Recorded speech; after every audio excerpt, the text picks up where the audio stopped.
ए very good morning student, सुप्रभात दोस्तों। Welcome to Needy Classes. तो अभी हम लोग एडुटेरिया करंट अफेयर्स सीरीज के प्रैक्टिस टेस्ट को कर रहे थे और प्रैक्टिस टेस्ट में आज हम लोग प्रैक्टिस टेस्ट 6 को करेंगे। तो आइए शुरू करते हैं। तो प्रैक्टिस टेस्ट 6 का पहला प्रश्न है, हाल ही में किए गए घोषणा के अनुसार किस अफ्रीकी देश ने 2030 तक बाल विवाह समाप्त करने का लक्ष्य रखा है? किस अफ्रीकी देश ने 2030 तक बाल विवाह समाप्त करने का लक्ष्य रखा है? तो इसका सही उत्तर है दक्षिण सूडान। दूसरा प्रश्न है, प्रवर्तन निदेशालय ईडी और केंद्रीय जांच ब्यूरो सीबीआई के चीफ का कार्यकाल 2 वर्ष से बढ़ाकर कितने वर्ष करने का अध्यादेश जारी किया गया है? अध्यादेश का मतलब होता है ऑर्डिनेंस, और ऑर्डिनेंस जारी करने की शक्ति राष्ट्रपति और राज्यपाल को होती है।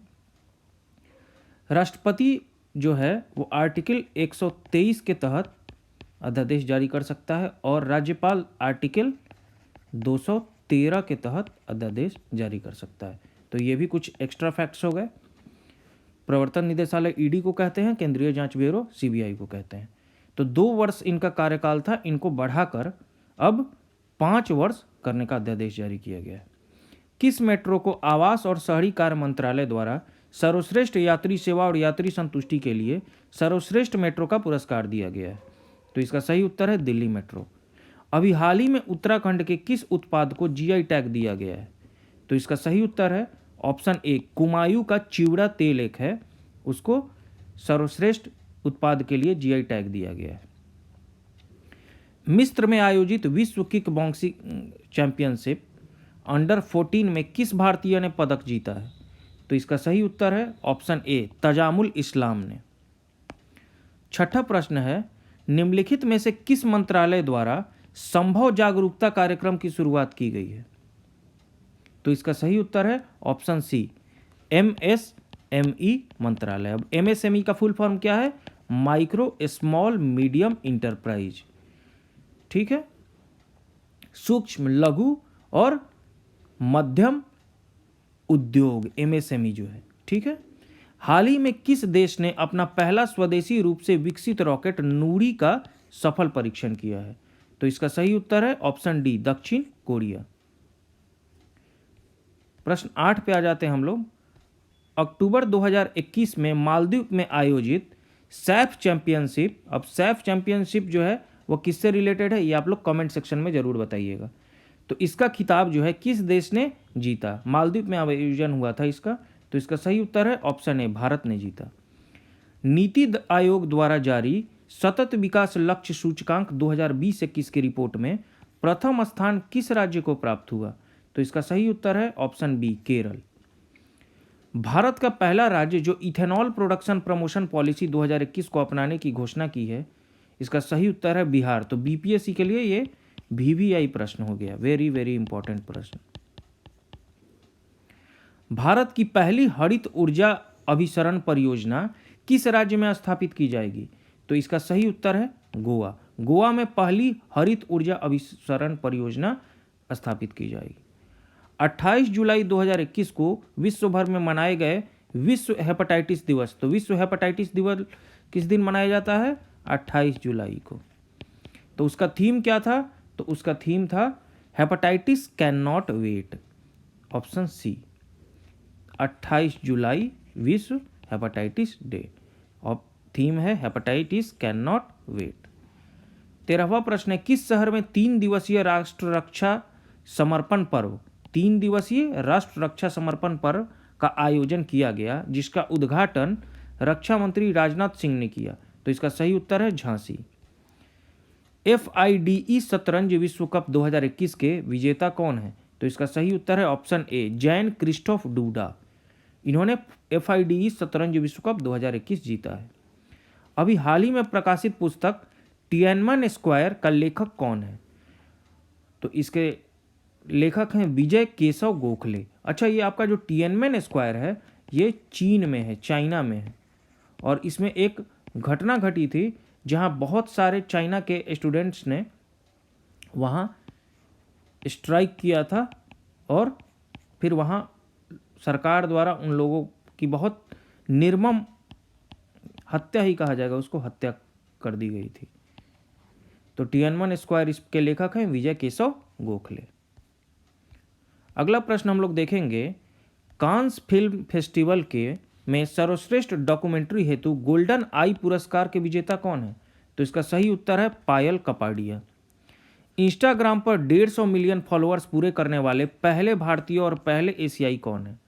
तो इसका सही उत्तर है option C, Virat Kohli. Japan में आयोजित टोक्यो ओलंपिक्स 2021 के समापन समारोह में भारत के ध्वजवाहक कौन थे? तो कहाँ समारोह कौन सा है? समापन समारोह। तो इसका सही उत्तर है ऑप्शन बी, बजरंग पुनिया। इन्होंने समापन समारोह में ध्वजवाहक थे ये भारत के। तो जो ये कहाँ हुआ था टोक्यो ओलंपिक 2021? ये जापान में हुआ था। भारत सरकार ने संयुक्त राष्ट्र के सहयोग से शांति सैनिकों की सुरक्षा सुनिश्चित करने के लिए कौन सा मंच लॉन्च किया है? तो इसका सही उत्तर है ऑप्शन सी, यूनाइट अवेयर नामक मंच लॉन्च किया है। 20वां प्रश्न है, खिलाड़ियों और उनके खेल के बीच सही कथन संबंध स्थापित करें। तो क्या है? पहला है अवनी लेखरा, दूसरा सुमित अंतिल, तीसरा है कृष्णा नागर, चौथा है शरद कुमार। तो इसका सही उत्तर है ऑप्शन ए, अवनी लेखरा जो है वो शूटिंग से संबंधित है। आपका सुमित अंतिल जो है ये जेवलिन थ्रो से संबंधित है। कृष्णा नागर जो है ये आपके बैडमिंटन से संबंधित है, और शरद कुमार जो है ये आपके ऊंची कूद से संबंधित है। टोक्यो ओलंपिक्स 2021 में कांस्य पदक विजेता भारतीय हॉकी टीम मेंस के कोच कौन थे? तो इसका सही उत्तर है ऑप्शन बी, ग्राहम रीड। किस राज्य केंद्र शासित प्रदेश ने रेड लाइट ऑन गाड़ी ऑफ अभियान की शुरुआत की है? तो इसका सही उत्तर है नई दिल्ली ने। विश्व प्रेस स्वतंत्रता सूचकांक 2021 में भारत को कौन सा स्थान पर रहा है भारत? तो इसका सही उत्तर है ऑप्शन बी, 142वां स्थान। 24वां प्रश्न है, उत्तराखंड सरकार की किस योजना के तहत कोविड-19 के कारण अपने माता पिता को खो चुके बच्चों को 21 वर्ष की आयु तक पोषण, शिक्षा एवं रोजगार हेतु प्रशिक्षण की व्यवस्था की जाएगी?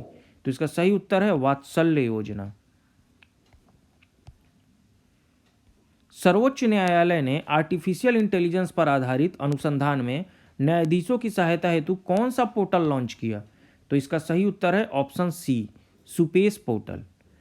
51वां दादा साहब फाल्के पुरस्कार के विजेता कौन है? तो इसका सही उत्तर है रजनीकांत। हाल ही में कलकत्ता में आयोजित डूरंड कप 2021 का विजेता कौन रहा? तो इसका सही उत्तर है एफसी गोवा। अब डूरंड कप किससे संबंधित है? डूरंड कप ये आप लोग कमेंट सेक्शन में बताएंगे। पद्म पुरस्कार 2021 में सुदर्शन साहू को किस क्षेत्र के लिए पद्म विभूषण प्रदान किया गया?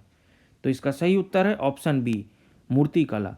मूर्तिकला के लिए पद्म विभूषण मिला है सुदर्शन साहू को। 33वां ग्रीष्मकालीन ओलंपिक खेल 2024 में कहाँ आयोजित किया जाएगा? तो इसका सही उत्तर है पेरिस, फ्रांस में। अभी जो आपका ओलंपिक हुआ ग्रीष्मकालीन 2021 में ये 32वां था। बिहार सरकार ने मेडिकल व इंजीनियरिंग कॉलेजों में महिलाओं को कितना प्रतिशत आरक्षण देने की घोषणा की है? तो इसका सही उत्तर है ऑप्शन ए, 33%, 33%। 31वां प्रश्न है, 1 अक्टूबर 2021 से 31 मार्च 2022 तक वर्ल्ड एक्सपो 2020 का आयोजन कहाँ किया जा रहा है? तो इसका सही उत्तर है दुबई में। इटली ने भारत में अपना पहला मेगा फूड पार्क की स्थापना कहाँ की है? तो इसका सही उत्तर है गुजरात में। नेपाल स्थित माउंट अन्नपूर्णा को फतह करने वाली पहली भारतीय महिला पर्वतारोही कौन बन गई हैं? तो इसका सही उत्तर है प्रियंका मोहिते। अब माउंट अन्नपूर्णा कहाँ है? तो नेपाल में है। अंतर्राष्ट्रीय खगोलीय संघ में शामिल होने वाले पहले भारतीय कौन बने हैं? तो इसका सही उत्तर है दोरजे आंगचुक।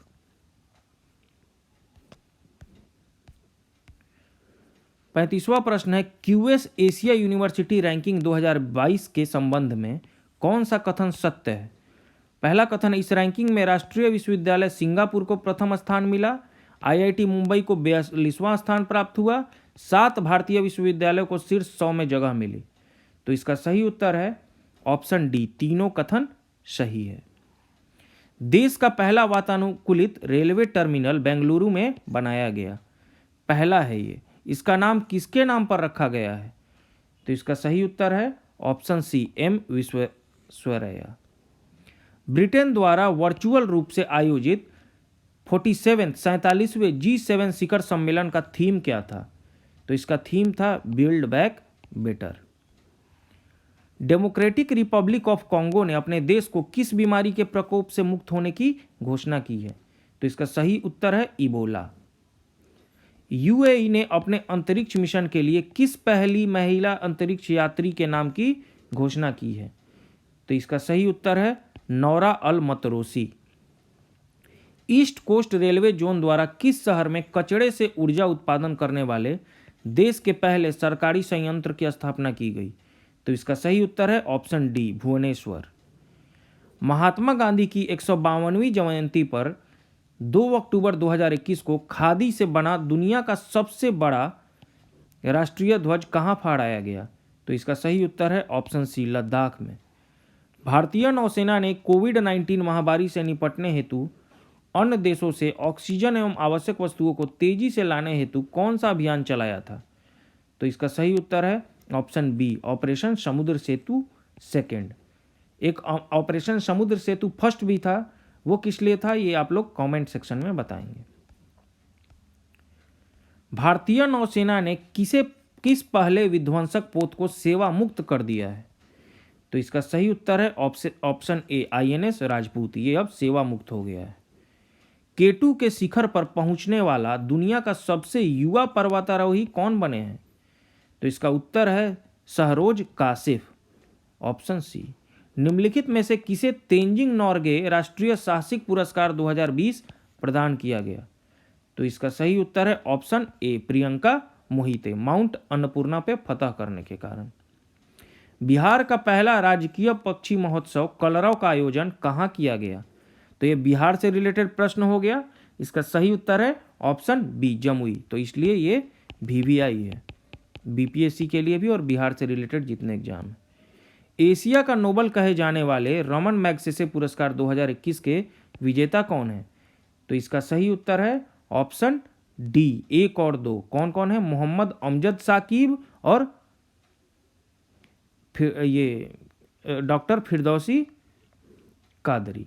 ठीक है, डॉक्टर फिरदौसी कादरी और मोहम्मद अमजद साकिब को यह पुरस्कार मिला है, 2021 का पुरस्कार।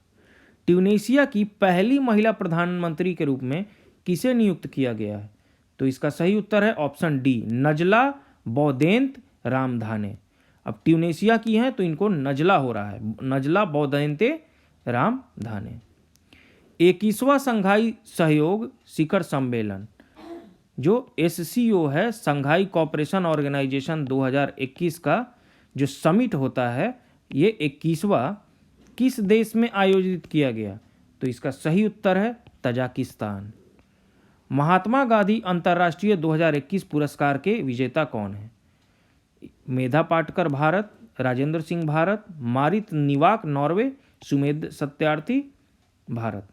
तो इसका सही उत्तर है इन चारों को महात्मा गांधी अंतर्राष्ट्रीय 2021 पुरस्कार मिला है, ऑप्शन डी, 1 2 3 4। तो इस प्रकार से प्रैक्टिस सेट 6 के भी हमारे 50 प्रश्न कंप्लीट हो जाते हैं और फिर आगे प्रैक्टिस टेस्ट 7 लेकर आएंगे हम लोग आपके पास एक नए वीडियो में। और तब तक के लिए आप लोग नीडी क्लासेस चैनल को सब्सक्राइब कर लें, वीडियोस को देखें, लाइक करें, अपने दोस्तों के साथ शेयर करें और अपना कीमती कमेंट हमें दें। तो फिर प्रैक्टिस टेस्ट 7 में फिर मिलेंगे आपसे, तब तक के लिए धन्यवाद।